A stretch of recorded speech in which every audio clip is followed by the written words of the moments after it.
ప్రభాస్ నుండి వస్తున్నటువంటి అతి భారీ మూవీ 'కల్కి' అన్న విషయం మనకు తెలియంది కాదు. అయితే ఈ మూవీలో ఒక గెస్ట్ రోల్ కోసం టాలీవుడ్ సూపర్ స్టార్ మహేష్ బాబునైతే తీసుకున్నట్టు తెలుస్తుంది.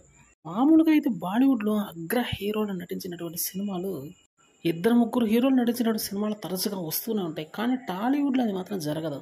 ఎందుకంటే దానికి ఎన్నో సవాలక్ష కారణాలుంటాయి. సో ఏది ఏమైనప్పటికీ ఈ మూవీలో మాత్రం మహేష్ బాబు కూడా ఒక పార్ట్ కాబోతున్నాడని తెలుస్తుంది. అంటే గెస్ట్ రోల్‌లో ఒక 5 నిమిషాలు ఉంటాడా, 10 నిమిషాలు ఉంటాడా, లేకపోతే ఇంకా తక్కువ టైం ఉంటాడా అన్నదైతే తెలియలేదు. మహేష్ బాబు ప్రభాస్ సినిమాలో నటిస్తున్నాడు అన్నది మాత్రం వాస్తవం అని గట్టిగానే చెప్పుకోవాల్సి ఉంటుంది. 'కల్కి' మీద ఇప్పటికే భారీ అంచనాలు ఉన్నాయన్న విషయం మనకు తెలియంది కాదు. ఈ మూవీ అట్లీస్ట్ 1500 కోట్ల లక్ష్యంగా అయితే బరిలోకి దిగే అవకాశం గట్టిగానే ఉంది. ఇతర భాషల్లో కూడా ఒకేసారి రిలీజ్ చేసే అవకాశం ఉందని తెలుస్తుంది. అంటే విదేశీ భాషల్లో.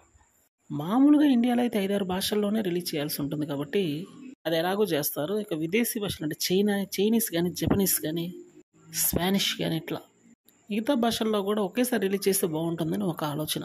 నాగశ్విన్ యొక్క ప్లానింగ్ అయితే ఈసారి మామూలుగా లేదని చెప్పాలి కూడా.